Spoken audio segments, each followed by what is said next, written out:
Let's start. Sir, it is usual in all parliamentary systems of government for the president at the opening of a session to address both houses of parliament. It has been criticized as being merely a narration of facts which have happened during the past year, but that is the usual thing, as honorable members know, which happens in most of the parliaments which work under parliamentary systems of government. I am sure that the honorable members are aware that India has always stood for peace, and ever since her independence has done what she could to preserve peace in the world, both in Korea and in Indochina. Our efforts led to a ceasefire, and for the first time, with the settlement of the Indochina problem, there was no shooting war anywhere in the world. But now again, there are war clouds, especially in the Far East, as has been emphasized by the Prime Minister time and again.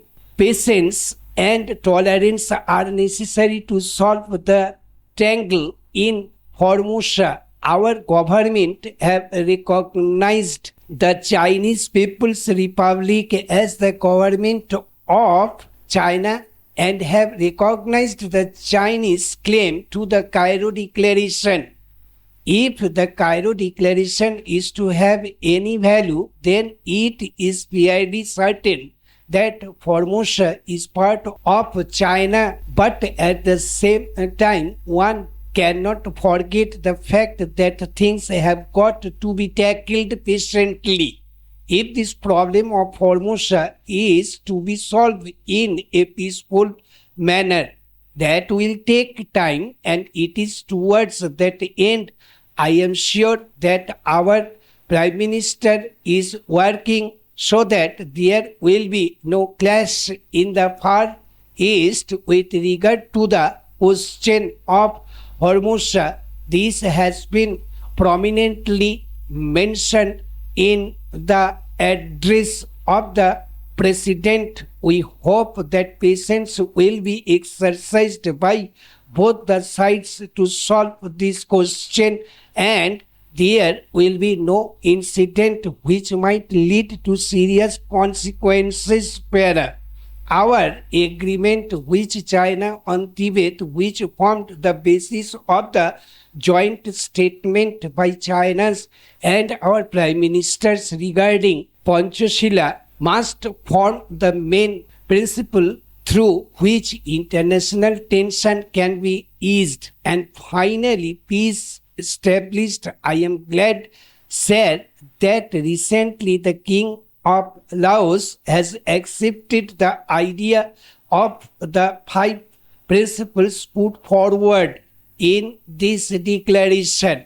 It is usual in the present time of atomic age to talk about the dangers of the use of atom for warlike purposes. The question is whether the new instrument in the hands of men is going to be used for the benefit of humanity or for the destruction of humanity and human civilization as we know it today. Both the United States and the Union of Soviet Socialist Republics possess atomic weapons, and the United Kingdom government has now planned to manufacture hydrogen bombs for their security. As the Prime Minister has pointed out time and again, our country is not interested in the production of atomic weapons, but we are immensely interested in the use of atomic energy for peaceful purposes. There is no doubt whatever that in the interest of human civilization, these weapons should not only be banned but destroyed. The question is who is going to take the risk. There have been appeals that as the USA was the first nation to manufacture these dangerous weapons and use them, therefore they should set an example by destroying the bombs in their possession. Stockpiling of atomic weapons would lead to a dangerous situation, and somebody therefore ought to make a start in the matter of the destruction of these weapons. If moral standards are to be the guiding factor, it will be a great help to humanity. If this step can be taken, if only there is courage to do so, the USSR will have to follow suit. But unfortunately, there is the fear complex. Most nations want to protect themselves and want to guard themselves against any surprise attacks by the other side. So the amendments race goes on. They forget that this mentality will eventually lead to war. They think that negotiations can take place only when one can speak from strength, but they forget that two can play at this game so long as this view is held. The amendment race will go on, and tension must certainly increase. The conference, which meets in London in a few days' time, and disarmament, I hope, will find a solution. The complete banning of nuclear weapons must be the first step that any conference should strive at, and I hope that under proper international supervision this step will be taken. But connected with this is the question of the reduction of conventional armaments. There must be a realistic approach to this problem. The USSR today possesses so much strength that it should be the first to agree to reduce its land army in the interests of the good relations that should exist between nations. One hopes that it will understand this position and take steps to get this done better. I am glad that the Atomic Energy Commission of the United Nations has recognized that India has a part to play in this field and has asked our leading nuclear scientist Dr. Bhabha to preside over the conference proposed to be held at Geneva. The USSR has promised to show how she has been able to set up a nuclear plant producing electric power, but great steps have been taken in this connection also in the UK, and the recent report on atomic power placed as a white paper before the House of Commons shows that by about 1980 there will be about 12 to 13 stations working in various parts of that country to produce electricity and power for peaceful purposes. This is a great step, and our country will benefit by the steps that are being taken, because our intention is to use atomic power for peaceful purposes. Stop. Thank you. Now I am going to dictate the same passage at the rate of 120 words per minute. Let's start. Sir, it is usual in all parliamentary systems of government for the president at the opening of a session to address both houses of parliament. It has been criticized as being merely a narration of facts which have happened during the past year, but that is the usual thing as honorable members know, which happens in most of the parliaments which work under parliamentary systems of government. I am sure that the honorable members are aware that India has always stood for peace and ever since her independence has done what she could to preserve peace in the world, both in Korea and in Indochina. Our efforts led to a ceasefire, and for the first time with the settlement of the Indochina problem, there was no shooting war anywhere in the world. But now again there are war clouds, especially in the Far East, as has been emphasized by the Prime Minister time and again. Patience and tolerance are necessary to solve the tangle in Formosa. Our government have recognized the Chinese People's Republic as the government of China and have recognized the Chinese claim to the Cairo Declaration. If the Cairo Declaration is to have any value, then it is fairly certain that Formosa is part of China, but at the same time, one cannot forget the fact that things have got to be tackled patiently. If this problem of Formosa is to be solved in a peaceful manner, that will take time, and it is towards that end I am sure that our Prime Minister is working so that there will be no clash in the Far East with regard to the question of Formosa. This has been prominently mentioned in the address of the President. We hope that patience will be exercised by both the sides to solve this question, and there will be no incident which might lead to serious consequences. Our agreement with China on Tibet, which formed the basis of the joint statement by China's and our Prime Ministers regarding Panchashila, must form the main principle through which international tension can be eased and finally peace established. I am glad, sir, that recently the King of Laos has accepted the idea of the 5 principles put forward in this declaration.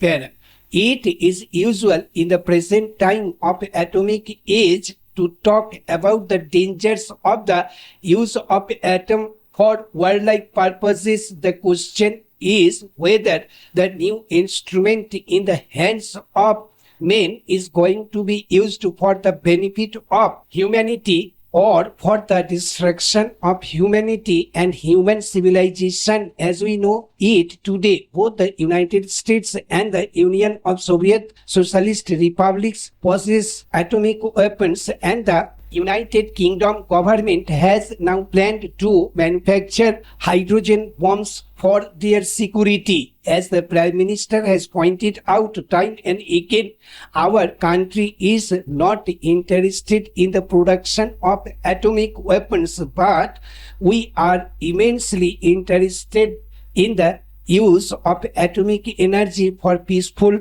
purposes. There is no doubt whatever that in the interest of human civilization, these weapons should not only be banned but destroyed. The question is who is going to take the risk.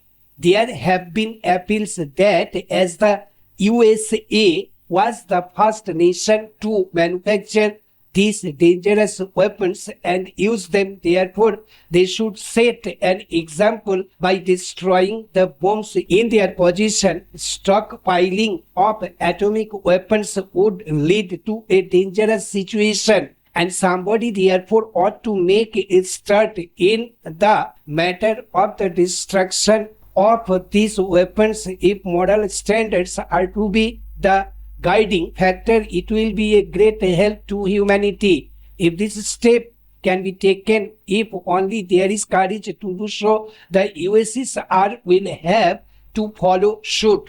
But unfortunately, there is the fear complex. Most nations want to protect themselves and want to guard themselves against any surprise attacks by the other side. So the amendments race goes on. They forget that this mentality will eventually lead to war. They think that negotiations can take place only when one can speak from strength, but they forget that two can play at this game so long as this view is held. The amendment race will go on and tension must certainly increase. The conference which meets in London in a few days' time and disarmament, I hope, will find a solution.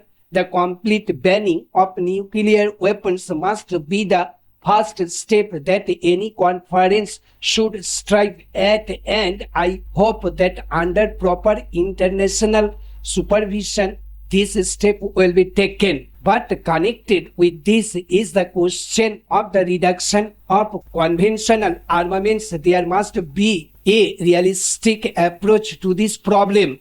The USSR today possesses so much strength that it should be the first to agree to reduce its land army in the interests of the good relations that should exist between nations. One hopes that it will understand this position and take steps to get this done better. I am glad that the Atomic Energy Commission of the United Nations has recognized that India has a part to play in this field and has asked our leading nuclear scientist Dr. Bhabha to preside over the conference proposed to be held at Geneva. The USSR has promised to show how she has been able to set up a nuclear plant producing electric power, but great steps have been taken in this connection also in the UK, and the recent report on atomic power placed as a white paper before the House of Commons shows that by about 1980 there will be about 12 to 13 stations working in various parts of that country to produce electricity and power for peaceful purposes. This is a great step, and our country will benefit by the steps that are being taken, because our intention is to use atomic power for peaceful purposes. Stop. Thank you. Let's start. Mr. Deputy Chairman, there is no dispute in regard to the question that the working journalists had been suffering for long and that they need legal protection in their profession. As they were suffering, government appointed the press commission, and as a result of the recommendations of the press commission, we are here discussing this bill today to safeguard their interest. Now our aim is to protect them from their employers. This bill gives them protection under the Industrial Disputes Act, as the operation for so many years of this act was in the hands of the Labor Department or the Labor Ministry. That department and that ministry are fully aware how it should be operated, as there have been lot of difficulties and lot of differences of opinion between one court in one state and the other court in the other state in regard to one item and one international. The interpretation is required to be incorporated in this bill. As to what is meant by a workman, the Industrial Disputes Act has given the definition of the term workman.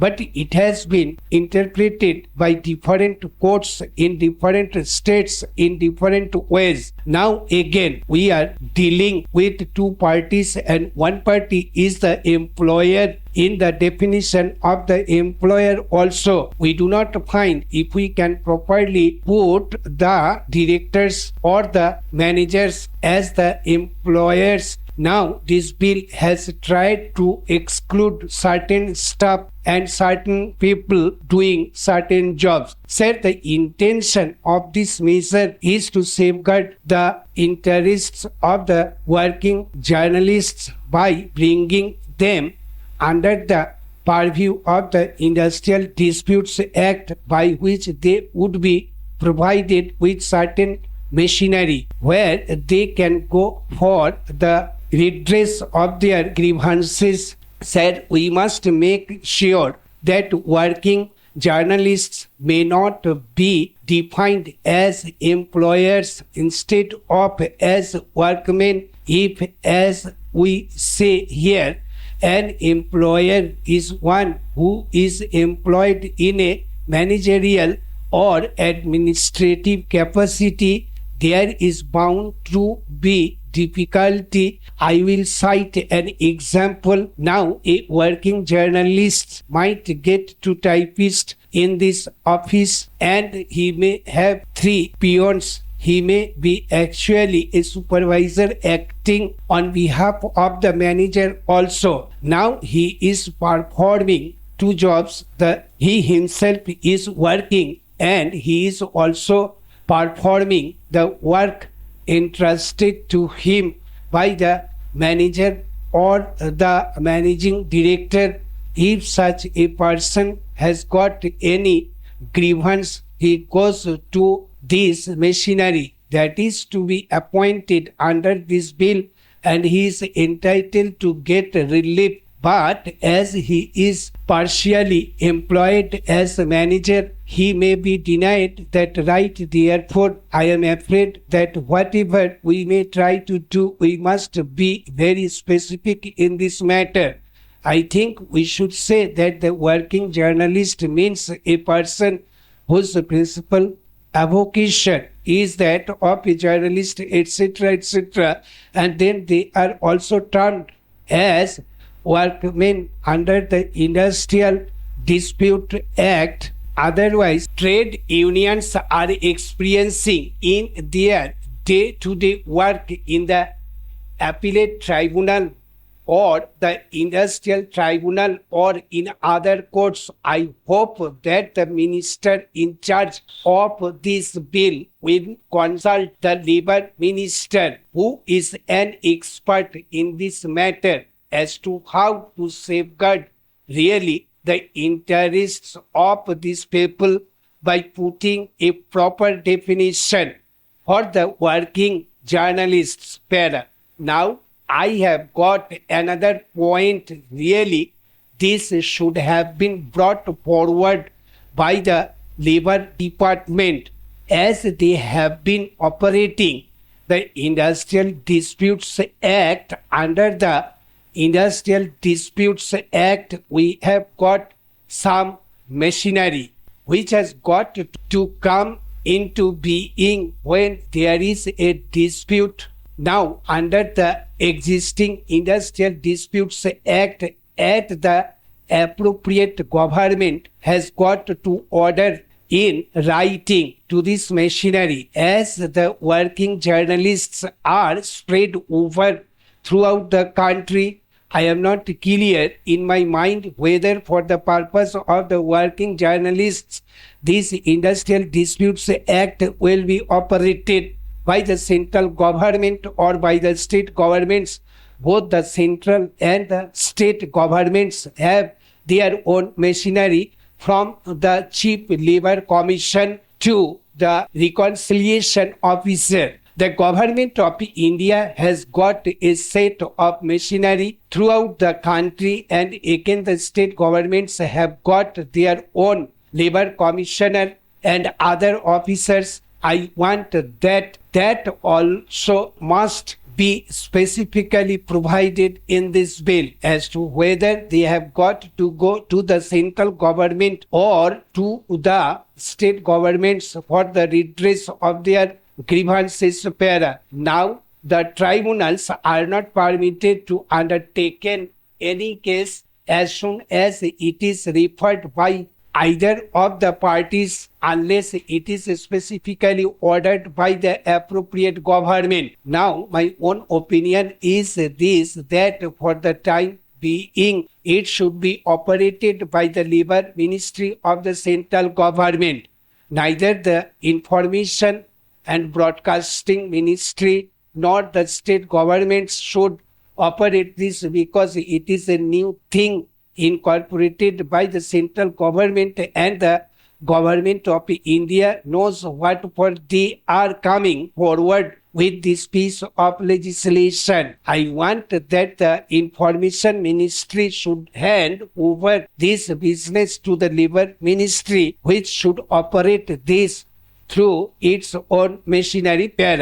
Sir, anyone who knows anything of journalism in this country will welcome the protection that this bill gives to working journalists.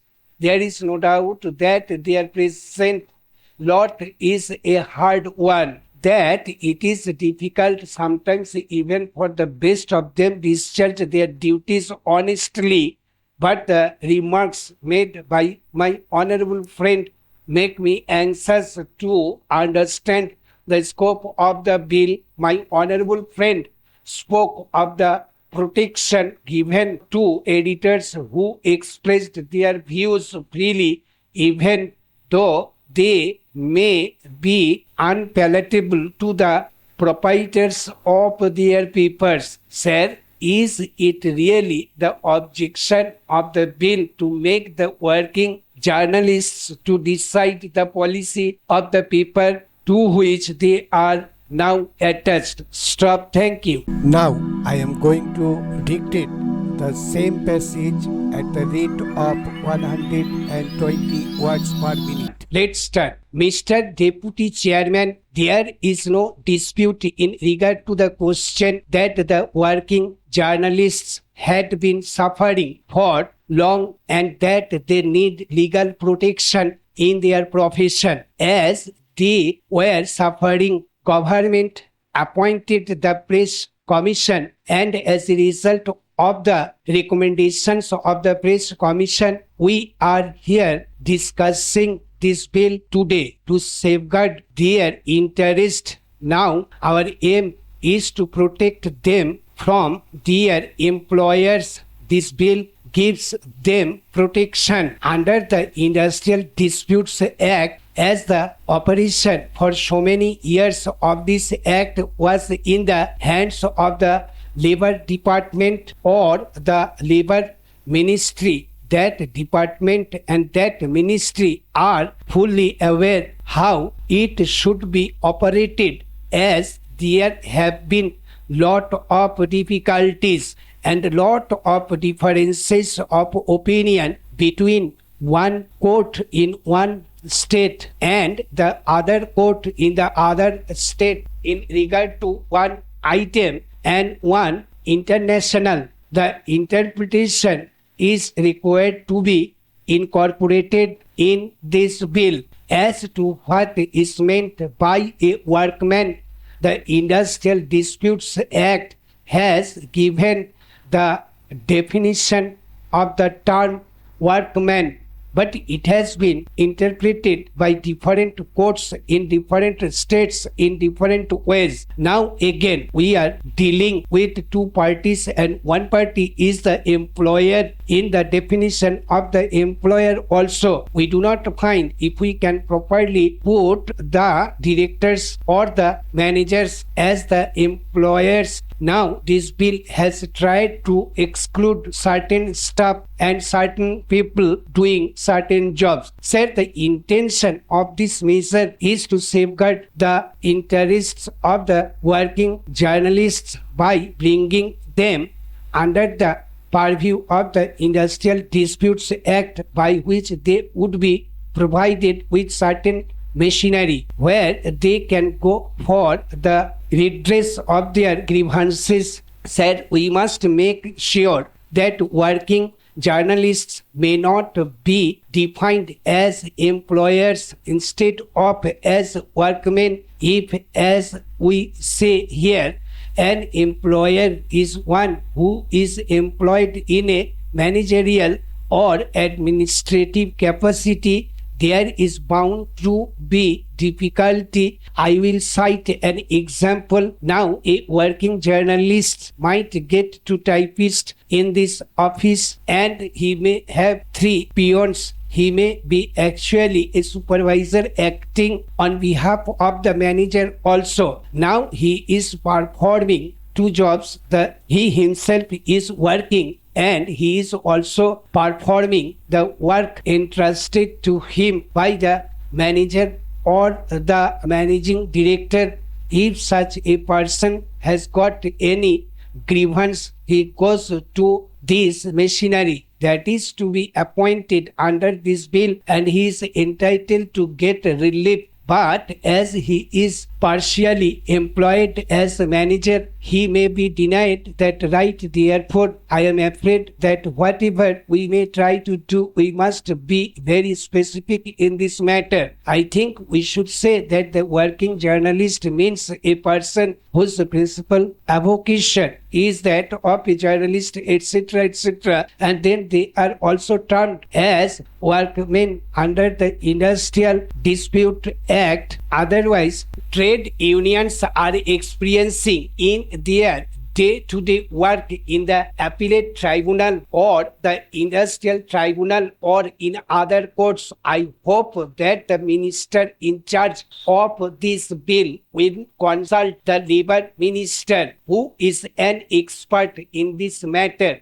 as to how to safeguard really the interests of these people by putting a proper definition for the working journalists para. Now I have got another point. Really, this should have been brought forward by the Labor Department, as they have been operating the Industrial Disputes Act. Under the Industrial Disputes Act, we have got some machinery which has got to come into being when there is a dispute. Now, under the existing Industrial Disputes Act, at the appropriate government has got to order in writing to this machinery, as the working journalists are spread over throughout the country. I am not clear in my mind whether for the purpose of the working journalists this Industrial Disputes Act will be operated by the central government or by the state governments. Both the central and the state governments have their own machinery, from the Chief Labour Commission to the Reconciliation Officer. The government of India has got a set of machinery throughout the country, and again the state governments have got their own labor commissioner and other officers. I want that also must be specifically provided in this bill, as to whether they have got to go to the central government or to the state governments for the redress of their grievances. Now, the tribunals are not permitted to undertake any case as soon as it is referred by either of the parties, unless it is specifically ordered by the appropriate government. Now, my own opinion is this, that for the time being, it should be operated by the Labour Ministry of the central government. Neither the Information and Broadcasting Ministry nor the state governments should operate this, because it is a new thing incorporated by the central government, and the government of India knows what for they are coming forward with this piece of legislation. I want that the Information Ministry should hand over this business to the Labour Ministry, which should operate this through its own machinery. Sir, anyone who knows anything of journalism in this country will welcome the protection that this bill gives to working journalists, there is no doubt that their present lot is a hard one, that it is difficult sometimes even for the best of them discharge their duties honestly. But the remarks made by my honorable friend make me anxious to understand the scope of the bill. My honorable friend spoke of the protection given to editors who expressed their views freely, even though they may be unpalatable to the proprietors of their papers. Sir, is it really the objection of the bill to make the working journalists to decide the policy of the paper to which they are now attached? Stop. Thank you.